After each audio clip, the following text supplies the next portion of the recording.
When you look at winners today, what actually makes this content better? Google doesn't need our content because they built an infinite content machine right now, and it's called Gemini. Do you think that SEO people sometimes forget that they should stop optimize for what Google can measure and start optimizing for human behavior? If you can satisfy the user, that's the gold star, that's the North Star. That rankings are no longer the finish line, click-through rate becomes an official ranking factor in 2026. Optimizing for click-through rate is going to hurt you, I think. Whenever people hear this click signals, they immediately jump into the click-through rate is the ranking factor right now. But for me, it feels like missing the point. That's really Google testing you. You want the opposite of that, where it's testing around and then it starts to steadily earn rankings and traffic and attention. And it rewards user satisfaction. What actually drives growth once you move past the vanity metrics like rankings and clicks? This is Adsy Talks.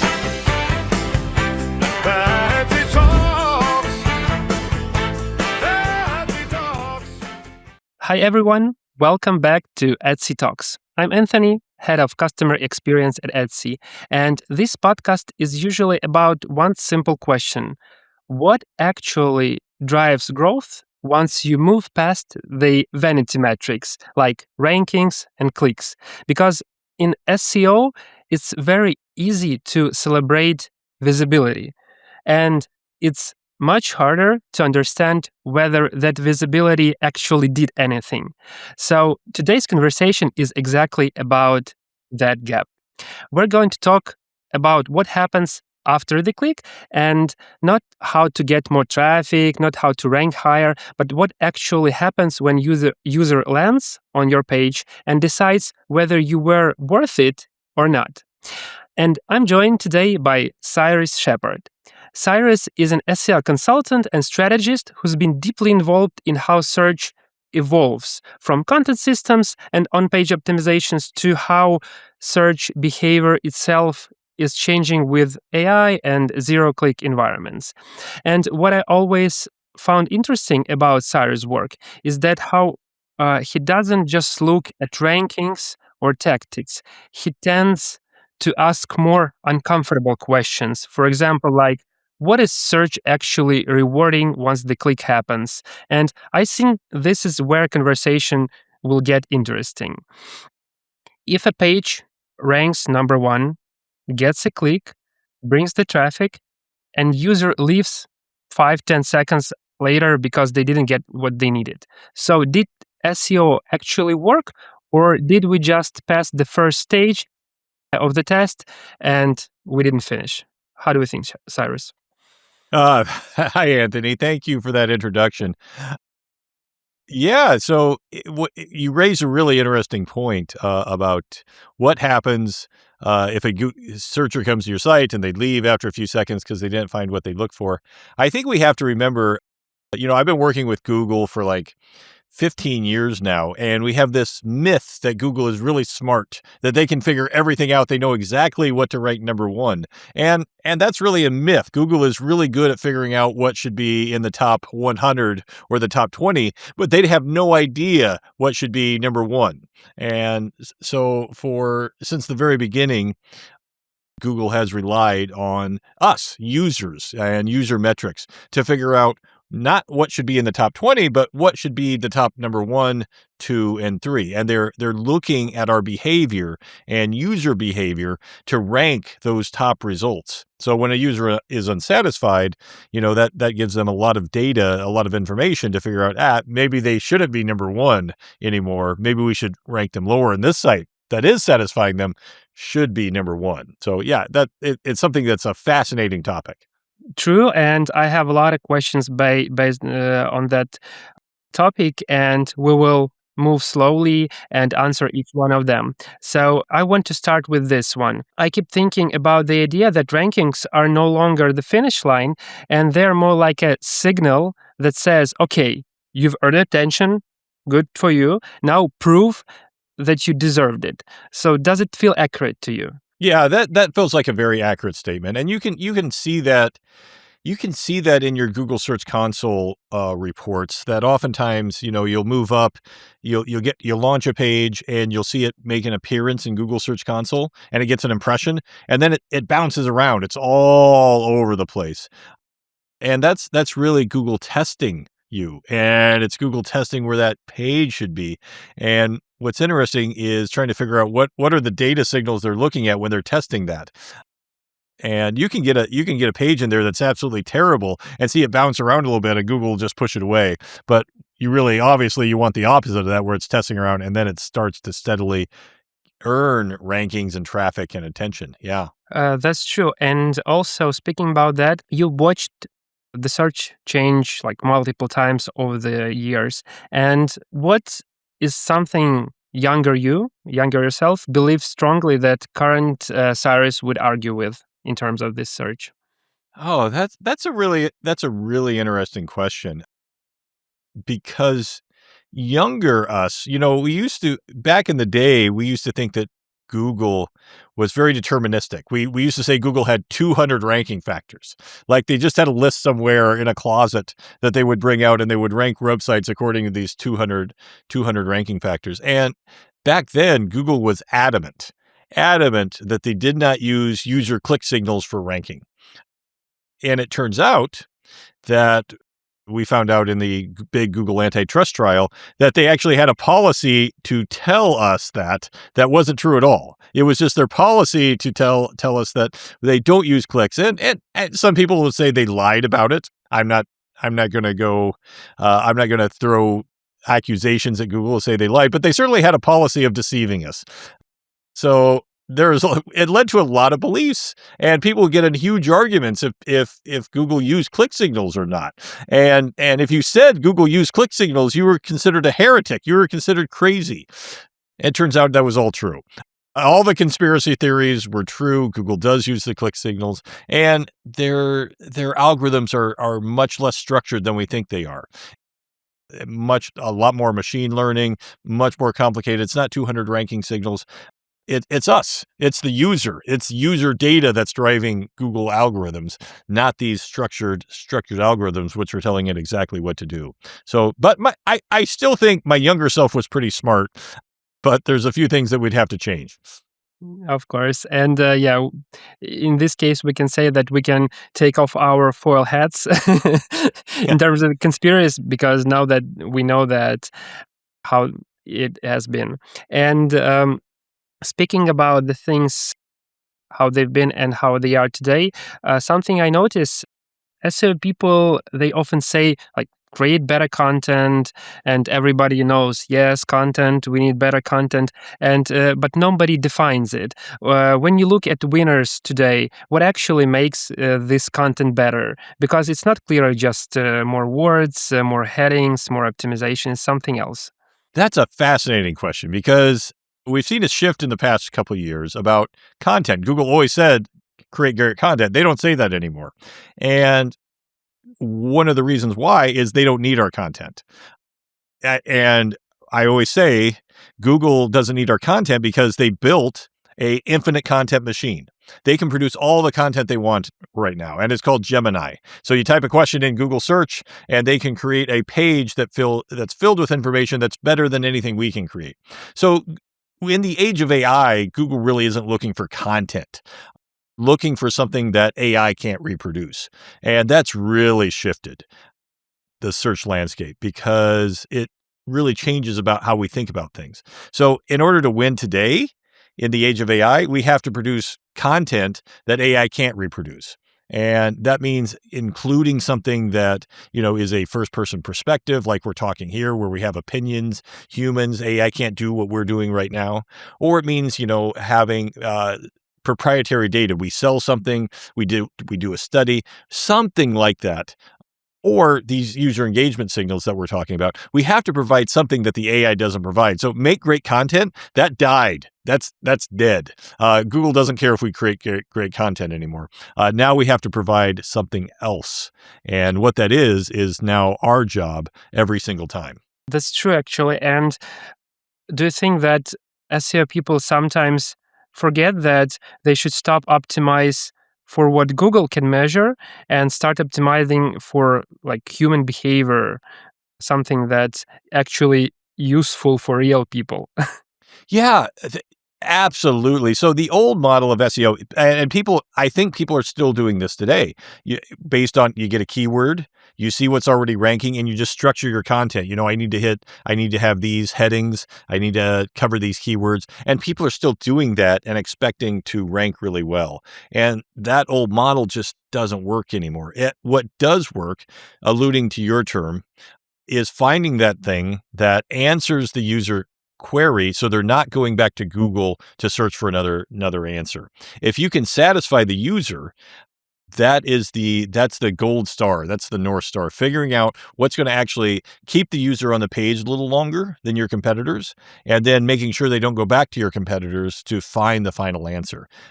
It's incredibly hard to optimize for that, but that's the ultimate goal. How do we satisfy users better than any other page on the internet? Because we're competing with millions and millions of pages. How do we do it better than everybody else? That's true, because I think that's this is the reality for the past many years, that we have like at least tens in our browser of pages opened, and we're just clicking between them, just trying to find the information, trying to find the better option for us as users, as someone who is looking for some product or service. So yeah, and I know that for old SEO, it felt like get visible. So they were doing everything to get visible. And for modern SEO, I feel that it's more like get chosen and then justify why Google choose you. So, and that's where the behavior becomes interesting. Yeah, and let's talk about, I want to go back to the get chosen part a little bit, because I think we have this myth that Google measures absolutely everything, and they don't. You may have a web page and Google has no data on it, but Google has invested, billions of dollars on machine learning and algorithms that predict how your page is going to do. So they may not have any data on how your page does, but their machine learning algorithms can look at it and say, well, this is a well-designed page. This page looks like someone put a lot of effort into it. And their machine algorithms are so good that they can judge that kind of like a human does. And so that prediction phase, if you look like a page that Google thinks is going to do well, you can do pretty well getting noticed, getting in those top 10, 20 rankings. And then the user metrics come in when people start clicking. So step one, getting noticed, you want to simply look like a page that Google thinks is going to do well. So design, effort, lots of content. And then step two, when people actually click, that's when they actually start to get those user interaction data metrics that they can sort of evaluate. How is page A doing against page B? And what's really interesting is when you look at the patents, when you look at how they measure it, they're mostly looking at how much time users spend on your site. So it blows my mind that, time on page, time on site is a metric Google would even consider. But when you boil it down to what it is, that's basically what it is. How long are people engaging with you? And that creates some interesting optimization surfaces for us to work with. That's very interesting, because I was going to ask you this question about the pages and the difference between them. So let's say we have page A, it's beautiful, optimized, perfect structure, and page B, it's like ugly, faster, but answers the question immediately, gives next steps. Who will win, like in the long run? I don't know if I'm giving away too much in this answer, but there's basically 3 steps that Google is looking at. They're looking at, one, in the get notice phase, they have 10 search results in the old model on a page. They're looking at which one does a user click on, because they don't know what a good result is. So they're first of all looking at what does the user choose based on your title or your snippet. So that's layer one. Layer two, they're looking at how much for each query, how much time does the user spend on each page? So they spend 10 seconds on this page, 5 seconds on this one, 20 seconds on this one. And that varies by query, language, device. So it's very specific. It just doesn't mean 30 seconds is good, but it's per query. And the final layer is what page actually ended the user search journey.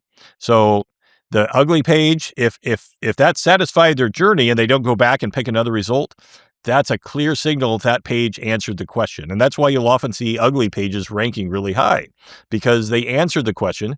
Even if they only spent 2 seconds on the page, as long as they didn't go back and choose another page, you won.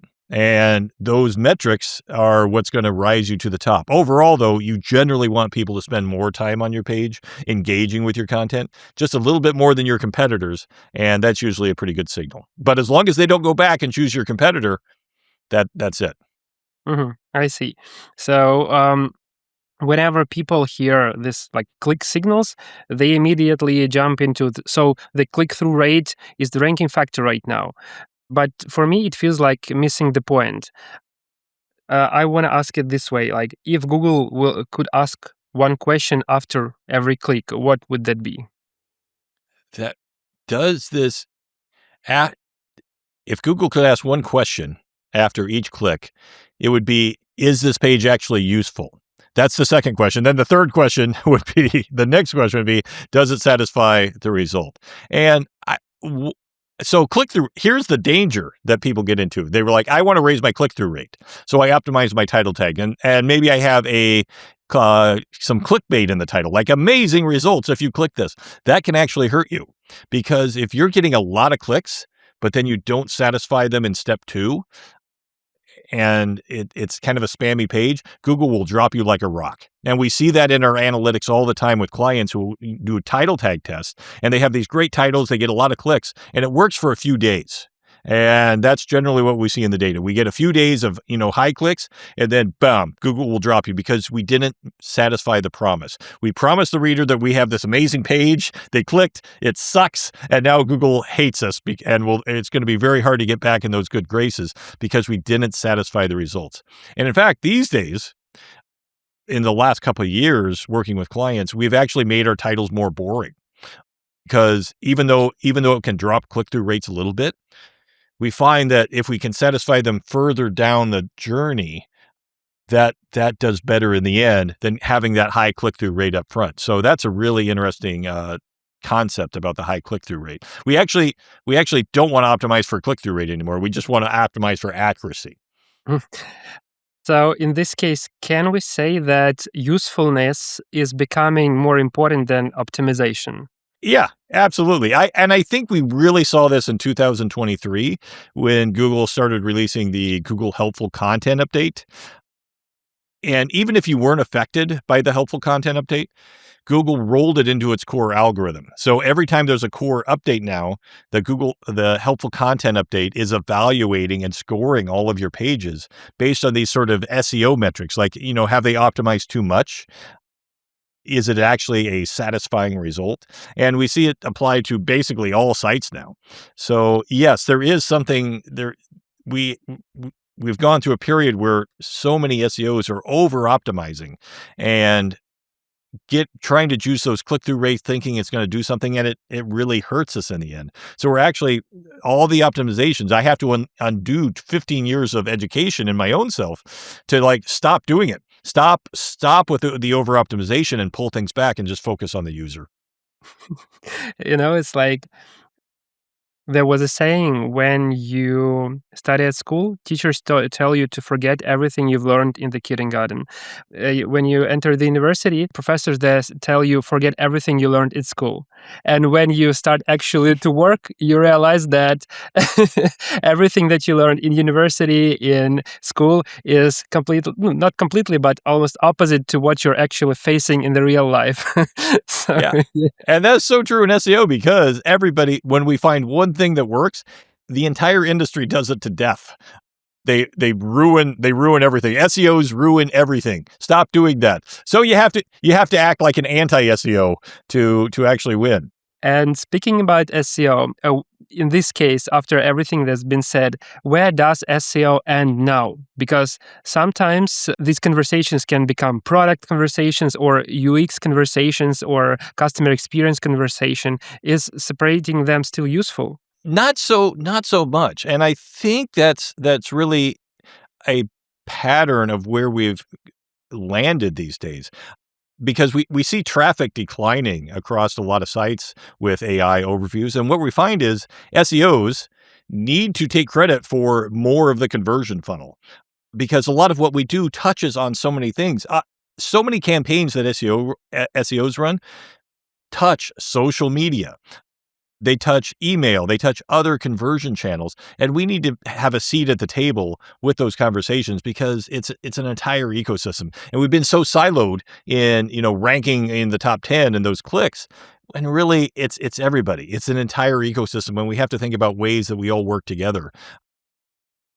And especially relevant if SEOs want to be relevant going forward in the age of AI. That's true, because I realize right now that, for example, informational sites, I'm just thinking, can informational sites still win without like tools, community, brands, and products? Because actually, paying attention to the fact that everything changed, now it becomes not that important, right? Yeah. So informational sites can win, but it's really hard if they're just information. Google wants you to bring something else to the table these days. 80%, I think something like 80% of affiliate sites have just completely been decimated over the past few years. The 20% that have survived have one or two things that are keeping them on the table. One, they have a really strong brand that's helping them. But the second thing that we see with affiliate sites, the ones that are winning, have intense data and testing, where they're testing the products, they're tearing them apart. The example I use in one of my decks is Run Repeat, a very popular shoe site. And they became popular by cutting shoes in half. So they test the shoe, they cut it in half. They have hundreds of these videos of cutting shoes in half. Well, AI can't do that. So they have all this data. Then they can measure the shoe, they can weigh the shoe, they can talk about the shoe. So what's happened is you have to become evidence for the AI. If you want to say which running shoe is best, you need two things. A, I have an opinion. AI doesn't have opinion. It relies on your opinion. I think this shoe is best, and here is why. And you have to provide that evidence layer. So you can still do affiliate marketing. You can still be an informational site, but you have to create the information yourself. You can't just regurgitate the information that someone else provided. You have to be the source of the information. So that's how you win with being an informational site now. You must create your own information and be the source of truth. Otherwise, it becomes very difficult to win in modern SEO. That's actually really clever and interesting. I never thought about it this way. Okay, Cyrus, just, to make a small break for us to make things a little bit easier and funnier, I want to offer you to play a game with me. Okay. And this game is called Marketing Bullshit Detector. Great name, by the way. Yeah, thank you. And I will give you some statements, and I want you to tell, is this statement real, fake, or LinkedIn nonsense? Okay. We will have several rounds. Each round, I will ask, I will state more difficult, sentences, statements, and it's up to you to decide whether they're real, fake, or LinkedIn nonsense. Okay. Can they also be fake and LinkedIn nonsense? Yes, absolutely. Okay. as many things right now in our life. So, if you're ready, we will start. So, let's go. Round one in Mortal Kombat style. The first one. Google uses interaction data to understand satisfaction. That is 100% true, and we don't even understand how much they do it. It is their number one ranking signal by a mile, and if anybody tells you different, they don't know what they're talking about. Nice. Second one. Click-through rate becomes an official ranking factor in 2026. No, I say it's way more complicated than that. Yeah, you want click-through rate, but optimizing for click-through rate is going to hurt you, I think. You really want to satisfy further in that click journey than click-through rate. So I'm going to say bullshit. Mm-hmm. Well, actually, it partially answers the next statement, but I will still say it. High click-through rate can still be a negative signal. Yeah, it can be a negative signal if you don't satisfy them in the next step. So you don't want a high click through because then you're clickbait. You are clickbait, and Google can tell when you're clickbait, and it's going to hurt you. You want to satisfy the title. Your page is a promise. Satisfying them is keeping that promise. So you want to keeping the promise is more important than the promise. I love you, baby. Doesn't work. You got to prove your love. It's like that song, I Can Get No Satisfaction. Yeah. I love you, but I'm a Yeah. jerk. So, yeah. Okay, that's great. So in this case, we're ready to round 2. So the first one, AI reduces clicks but increases click quality. Oh, man. I'm going to say that is real, but it's also disappointing because we want those clicks. The clicks are better, but Google is keeping a lot of those clicks that we could use, that we could take advantage of. But I don't think it's a great consolation prize that the clicks are better. I just wish more of the clicks went to our own site. So yes, it's true. I just wish we had more of those clicks. Yes. Okay, the second one. Brand demand becomes more important. Very true. Super true. Brand is your moat against decreasing traffic. I'm going to diverge and be a nerd for a second. Google has something called a site quality patent.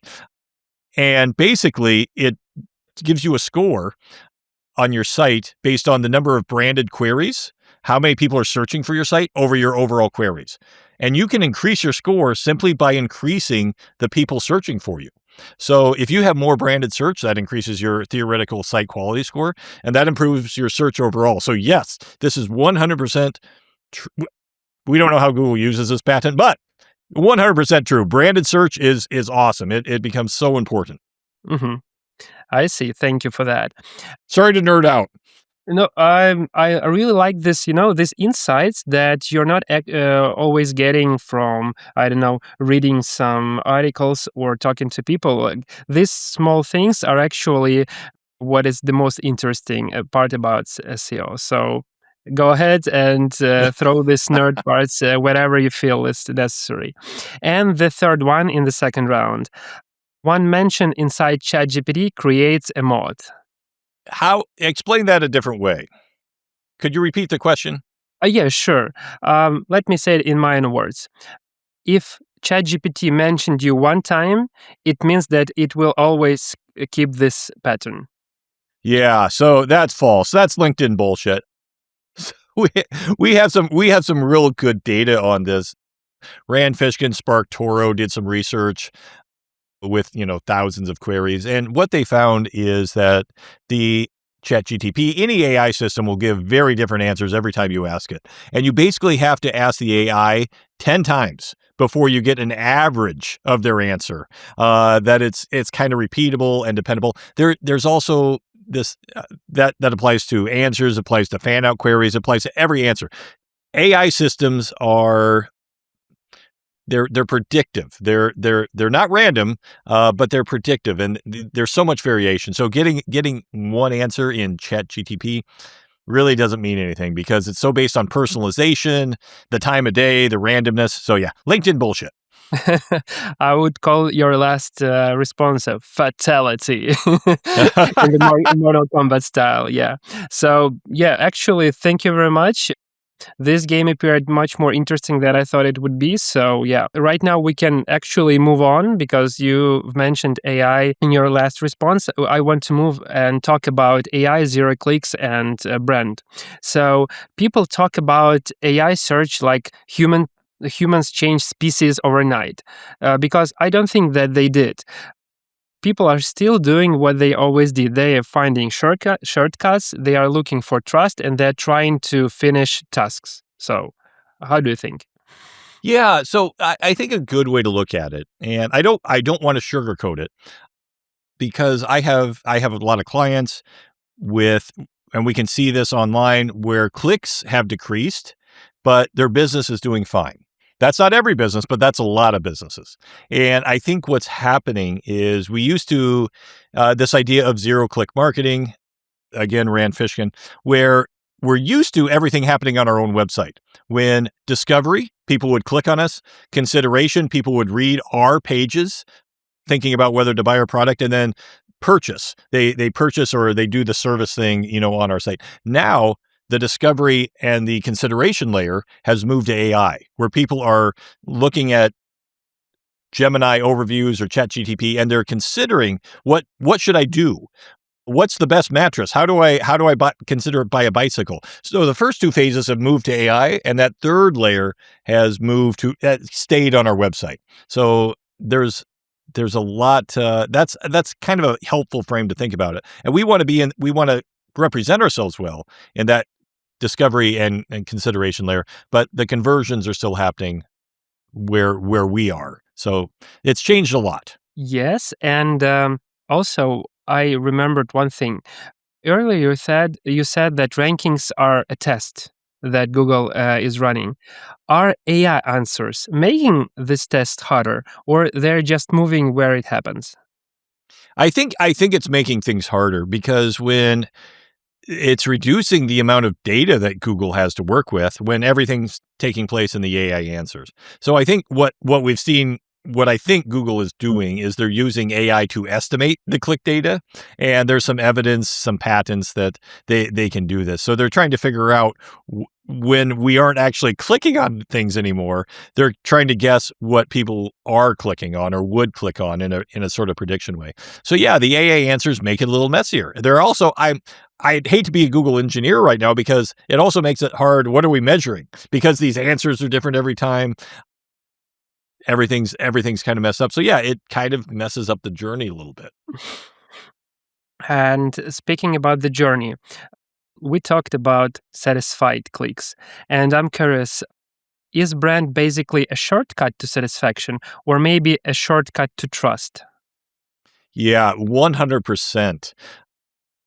If you can get people looking for you, and there's a filter now in most Search Console accounts where you can actually just click, show me my branded search queries, show me how many clicks I got. That is your North Star, because if people are searching for you, they're going to click on you. That increases your click metrics. It makes you look better to Google. And when people, something like over half of all Google searches are navigational branded, people looking for specific websites. And usually that's Amazon, Facebook, Netflix, it's the big websites, but that's what you want. You want most of your searches to be navigational because that's defensible. That is a business model that you can bank on because AI can't satisfy that. People want to look for your website. That's true. And speaking about the AI and the state of things right now, when AI appeared, everyone started investing in AI visibility. I always heard these talks that let's invest in PR, in mentions, in links, in placements, in distribution, everything so AI would notice us. How do you think this visibility turned in? How do you know, I want to say, that this visibility actually turned into memory and not just impressions? Yeah, so you raise a really good point because right now there is a gold rush to get mentioned in as many sites as you can. And because there's a correlation between getting mentioned all across the internet and showing up in AI answers. But I think what Google and ChatGTP, have shifted to doing is relying on the grounding phase. So you can get into the LLM's memory, but right now, the number one correlated metric to showing up in AI answers is how well you rank in regular search results. So ranking in the top 10, the top 20, that's really where you want to be, and that hasn't changed very much. And I think we're going to see a backlash from Google against all these listicle buildings, mention spam, things like that. We don't want to spread ourselves all over the internet. We want to focus on the ranking in the top 10 or 20 and being recommended by those top 10 or 20 results. So it's going to turn, right now everybody's doing quantity. We want to focus on quality, and that's going to be the signal that wins. And I think we're going to see a lot of people get hurt by all this mention spamming that we're seeing going on. Yeah, I don't think that marketers are prepared for that. We're very good at optimizing what works right now. We got to think about, what's going to work next year. Mm-hmm. And speaking about that, if you rebuild SEO dashboards tomorrow, what metrics would disappear first? Would disappear first? That's really a really interesting question. One thing that I think I wouldn't disappear it, but I think SEOs are over reliant on links. I think Google probably ignores 70 to 80% of links that are built to your site. And even more so now, we can see sites with huge domain authority with lots and lots of links, and they just don't rank anymore. So links, I wouldn't disappear links, but I might put them in a separate tab that makes them harder to find. Crawling is more important than ever. I think we see a huge correlation between how Google and AI systems are crawling your page and the mentions that we receive. So I would put those higher in the tab. But you raise an important question.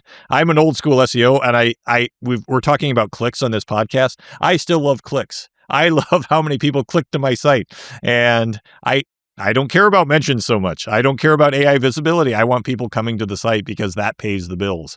So I'm not putting that anywhere. That's still staying front and center.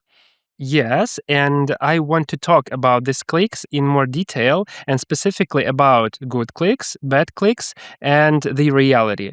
So let's say if a team celebrates click-through rate improvements, and sometimes I look at that report and think, are we celebrating success or celebrating better clickbait? And we talked about clickbait with you previously. So can high click-through rate be actually bad? Can you tell me in more detail? Yeah, let's go into that a little bit more because like we said at the beginning of this podcast, Google is constantly testing. You publish a page, you rank in the top 100, then you rank in the top 20, and then Google might once in a while put you at number 9 or number 8 on a page. And they're testing to see how well that you're going to perform in that result. So you get to click, and then people come to your page and they're going, what the heck is this? This is horrible. And they go back. And then you're dropped back down to 50. Google's like, nope, that did not work.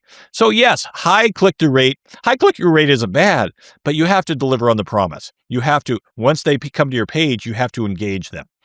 So the metric that I look at is time on site or bounce rate or, choose your engagement metric. There's lots in Google Analytics that you can look at. Am I keeping users around longer? Are they looking at more pages? Are they completing an action? Are they subscribing to my newsletter? Those are all the metrics I care about. The click-through rate, not so much. Mm-hmm. And how do you think, what's the fastest sign to tell that a page won the click but lost the visitor? Yeah, so we don't have the great metrics, but high bounce rate is something that you can look at. Again, we can be fooled by these metrics because high bounce rate isn't bad, but if it's worse than all your competitors, that could be bad for this very specific query. So I'm looking at bounce rate, I'm looking at time on site, I'm looking at conversions, I'm looking at all these other secondary metrics to help me figure out. I'm just trying to pull the user into the page and have them do something else, not just read the page, but perform an action, click a link, sign up for something, put something in their shopping cart. I want them to do something other than simply look at the page and read it. I want them to do something. So for me, the doing something is the success metric. Mm-hmm. So if we call it, for example, a task, and we want our user to complete this task, yep. What does actually a completion of this task means? Is that the final result that you want from this user? Yeah, so exactly. It's the difference between reading something and doing something. People could read something in AI. They could read something in Gemini, ChatGPT, but your website provides them the opportunity to do something. Sign up for a newsletter, buy something, watch a video, interact with other users, leave a comment. All these do somethings that they can't do in AI. So, and if you're put on your Google hat, if you're a Google engineer, you want to reward sites that allow users to do something that the AI can't do. So that's what we have to provide on our websites. We have to pull them further into the funnel and let them complete actions. And when we look at the data, those sites are doing really well in Google. And sites that are just informational, that don't allow users to do something, they're not doing so well. I see. And if we talk about the sites and how they do, let's say site has a stable traffic, rankings are stable, but the revenue went down. What will you open first and check? So the first thing I want to check is I want to see. I'm a big fan of competitor analysis, so this happens a lot. So when revenue is down, I'm going to look at who's winning. Are any of the competitors winning? And what kind of content are they producing? And do I have to shift? And a lot of companies are slow to do that because they're using that 20-year-old playbook. I'm just going to create great content, but that doesn't work anymore. So what type of content do I actually need to create? What kind of evidence do I need to create to help that? And that's not a comfortable answer to a lot of companies because it's really hard. It's hard to shift our entire playbook to create different types of content, recreate our business model, but those old business models don't work anymore. So that's generally what we have to do. It's not a simple answer. It's a tough answer, but it is necessary if you want to survive. Yes, and actually, we had a similar situation with one of our customers at Etsy, where users were clicking multiple pages in a single sessions, and almost like they were trying to figure out what the company actually does by assembling information into one piece. So, and that's when it clicked for me that it's not really like engagement, it's a confusion. So from a search perspective, the distinction matters a lot more than people think. Because like to Google, both can look like activity, but one is actually a success. Yeah, if you're just confusing users, that doesn't really help much because they're going back to Google and clicking on somebody else that is probably more clear, that's providing the answer, and they're ending the journey. That's the holy grail of search. When you end the user's search journey, because Google is looking at that user through every step. What's the best mattress for me to buy? Let's compare these two mattresses, blah, blah, blah. When they stop searching about mattresses and they're on your site, you won. And you're going to do very well next time. If you're just confusing users, like, I have to go here and here and here, that doesn't do well because they're still searching for mattresses at the end of the day, and you didn't satisfy their journey. So yeah, making things very clear is an important step. Yes, because, for example, a user can keep trying recovering the traffic by publishing more, for example, blog content. It can work temporarily, and then the traffic will drop again. We had for a similar situation with one of our customers, so they decided to publish even more content and repeat the cycle. And it appeared that it wasn't actually like the content volume issue. It appeared that their competitors were offering something else that their site didn't. So, for example, they offered some new features, calculators, comparisons, like actual utility. And at some point, no amount of articles could fix that gap. Yeah, I feel bad for the content industry. Again, Google doesn't want your content because they have an infinite content machine. So it's hard figuring out that thing that AI can't provide, whether it's a tool or a calculator, or, maybe it's a coupon, maybe it's 20% off and they actually buy something, anything to get them to complete that journey. That's just pull them in. What's the next step? What's the next step? What's the next step? It's not that difficult, but figuring out how to provide it and optimize for that, that's the challenge. That's our challenge now. It's not just optimizing content. SEOs have become, user engagement specialists, and that's how we have to think about our job. Mm-hmm. Yeah, so we can say that Google no longer rewards SEO, it rewards businesses that became more relevant and harder to replace. Yeah, and it rewards user satisfaction. Satisfying the user is the ultimate goal, and we've been saying that for 20 years, but now we know it's actually true. Yeah, and mediocre businesses can no longer SEO their way out of trouble as Yeah, they done I mean, they before. still do. Google's not perfect. There's still really bad stuff, really bad websites ranking in the SERPs, and it's frustrating. But figure out why. Why is this bad website ranking? Well, maybe they're satisfying something. We got to figure that out. Mm-hmm. Yeah, that's actually a painful truth. And I have two final questions to you, Cyrus. The first question is, what should SEO people be more worried about and what they are underestimating right now? What should people be more worried about? is there a reason for visitors to read your content beyond getting information? That's number one. I think 80% of companies, and I'm going to say 80% of companies, don't understand this. They think that people are reading information on their website, and that's why they're ranking. If that's what you rely on, you're in trouble. You're not going to survive the next 2 or 3 years. You have to have something else that users are coming for other than information. So that's number one. And the second part of the question, what are people underestimating? Was that right? Yes. What are they underestimating right now? What people are underestimating is, I think, authenticity.